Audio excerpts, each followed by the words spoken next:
So when I found out that I had gotten accepted to do work crew at Lake Champion, I was so excited. I decided to make a group me. I'd gotten a couple people's numbers from a carpool list from our work crew coordinator, Sam. Shout out to Sam. And I decided to make a group me. And we had a couple people in it, and I got to know those people really well before I even got to camp. So it was like, I got to know that my friend Savannah, who is a baker, she's from Tennessee.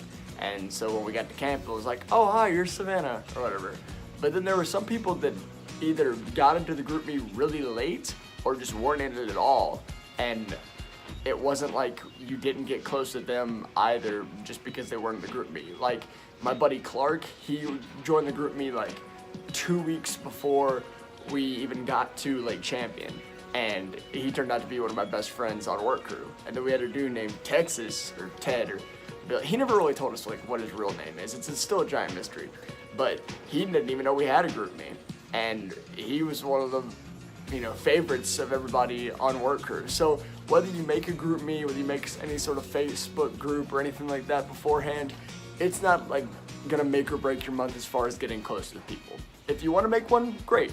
If you don't, it's not the end of the world. I'm doing summer staff at Timberwolf this summer, and all we have is a Facebook group. I haven't really made contact with anybody in the group, so I'll be starting from scratch as far as making these relationships. So I'll see how that goes versus doing the group me. But if you make it or don't, it's not the end of the world. Being in the world we are in right now, phones and social media and all that stuff, they're not bad in and of themselves, but they can get really addictive. And like, it's not the common addiction you think of, but you really just, you don't realize how much you're missing of life until you just kind of set it down and you just sit there and you observe. When you're on work crew, they will take your phone. Don't even try to like hide it or anything like that. Don't have like a second phone. Some people do that, but it's just really nice to be away from your phone, be away from social media and all the distractions of the world, and just be engaged with people. You will get closer with people in 1 month than you do in several years, and it's because you're sitting there and you're constantly engaged with people and you're just being intentional and you're just being with people instead of being with people and your phone. One mistake that I made when I was on work crew was I realized that when it would come to laundry day, I wouldn't have an extra outfit, so I'd have all of my clothes put into the laundry basket. Then I realized that I don't have an outfit for that day, that stuff's being washed. So then I would have to re-wear a dirty outfit, which is really nasty. So I just highly recommend you pack for a week plus one. So you have one outfit that's just laundry day outfit.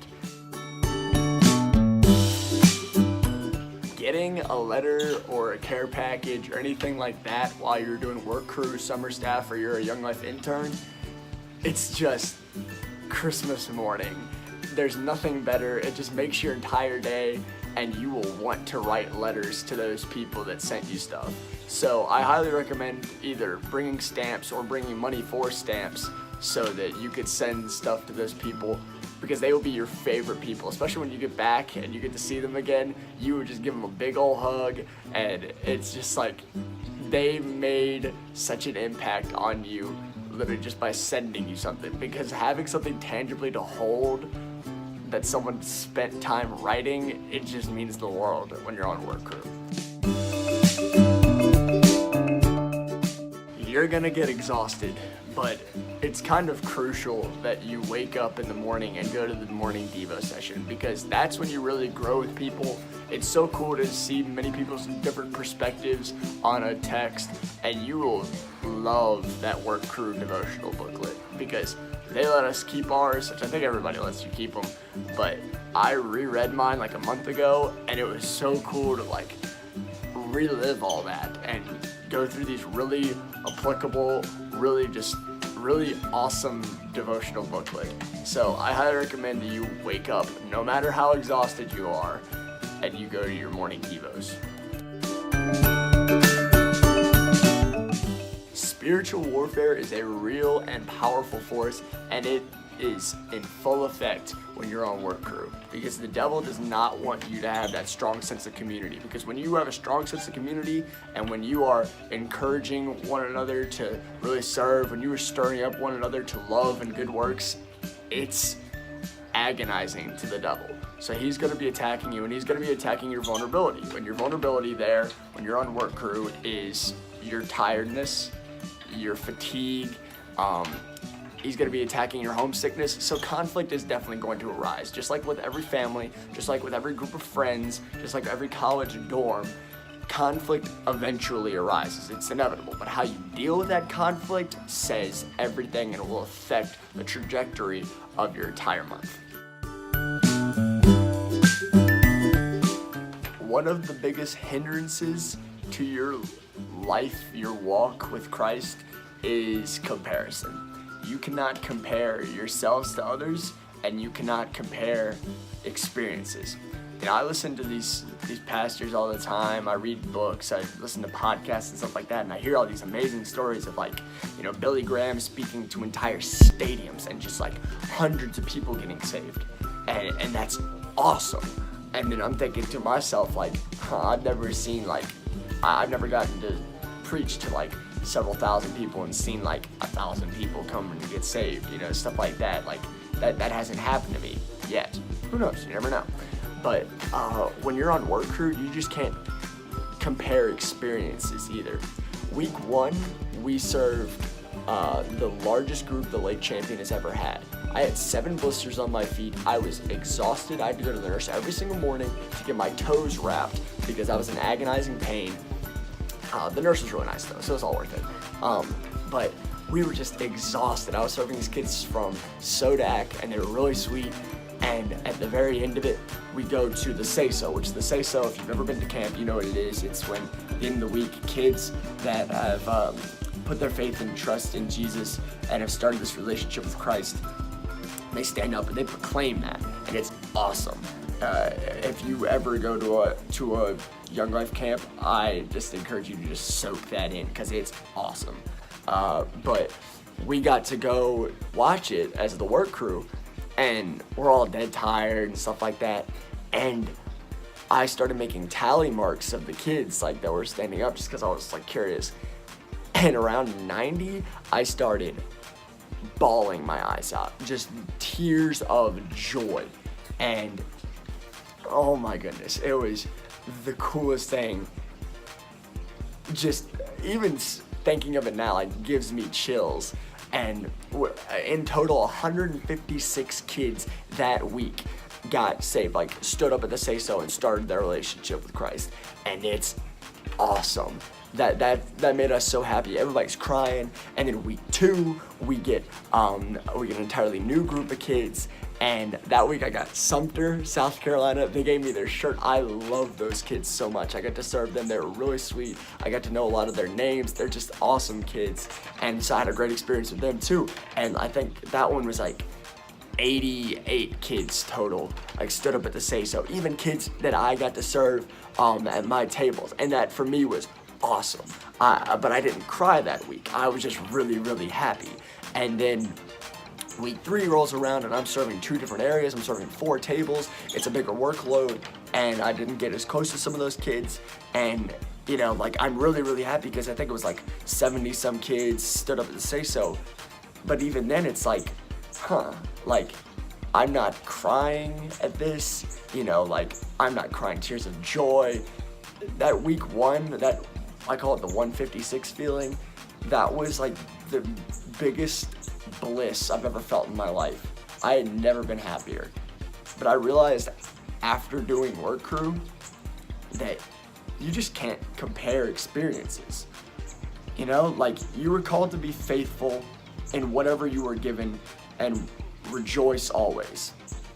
So, like, even if you do all of that work and just one kid comes to know Christ through it, freak out, because I guarantee you heaven is just partying, because that's one lost soul breaking through and being with Jesus for eternity, and that's worth celebrating. Doesn't matter if it's 156, doesn't matter if it's an entire football stadium worth of people, it doesn't matter if it's one person. Rejoice, because heaven's freaking out. You know, Paul talks about how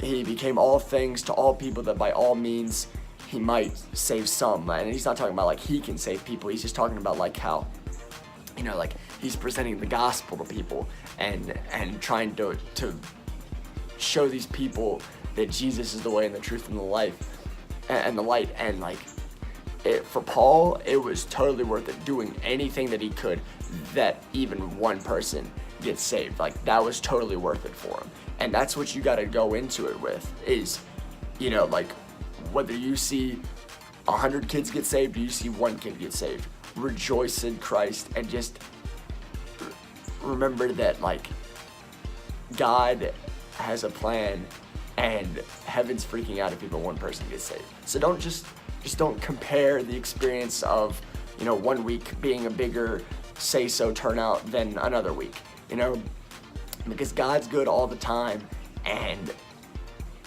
1 or 100, heaven's still freaking out.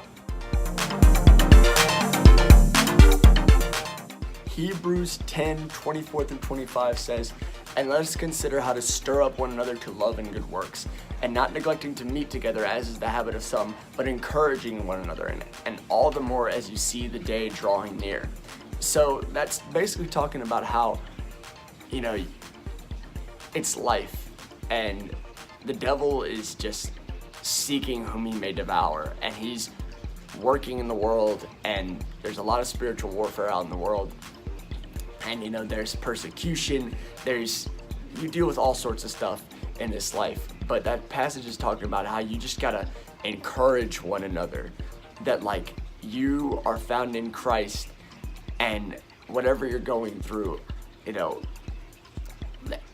it sounds like it can come across as mean, but the truth of the matter is, if you think about this in 1,000 years, it really doesn't matter. If you are a Christian and this is 1,000 years from now, you are going to be with Christ. So it really doesn't matter. Your present sufferings are nothing compared to the joy of Christ. And so just encourage one another.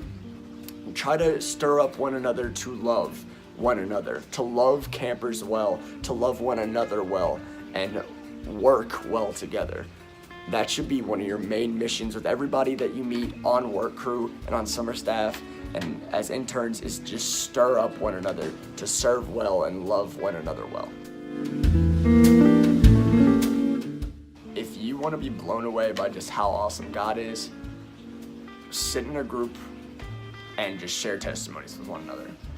Because, I thought my testimony was wild. And this kind of plays into comparison as well. But, like, some people got some wild ones. And yours may be the blandest thing in the world. It could be, I just went to church one day and, heard the gospel and was like, this sounds great, and put my faith and trust in Jesus. Or yours could be just the wildest thing ever. But, like, God's grace, God is still working no matter what your story is. And so it's just awesome to hear what God has done in people's lives. So share your testimony with others, develop your testimony. Honestly, you get better at sharing your testimony through sharing it over and over and over again. So I highly encourage you, just share your testimony and hear as many testimonies as you possibly can. Whenever I get married, I honestly think the one request that I'm gonna have for my wedding, because I know my wife's gonna take over the wedding, but I think my one request is gonna be, in place of a wedding cake, can we just have Big Cookie? Because Big Cookie holds a very special place in my heart, and I miss it every moment that I don't have it. But the thing is, you're gonna miss Big Cookie, but you're gonna miss the people that you eat Big Cookie with way more. Everybody has those spoons, you just go to town. The people that you're eating Big Cookie with, you're gonna think about them all the time. So just soak it all in, keep in contact with the people. Some of my best friends are my work crew friends. And just soak in just how awesome it is that God brought people from all over the country, sometimes even all over the world. We had a girl from a different country on ours. Just acknowledge just how cool it is that God brings all sorts of people together to work and just do awesome things for Him.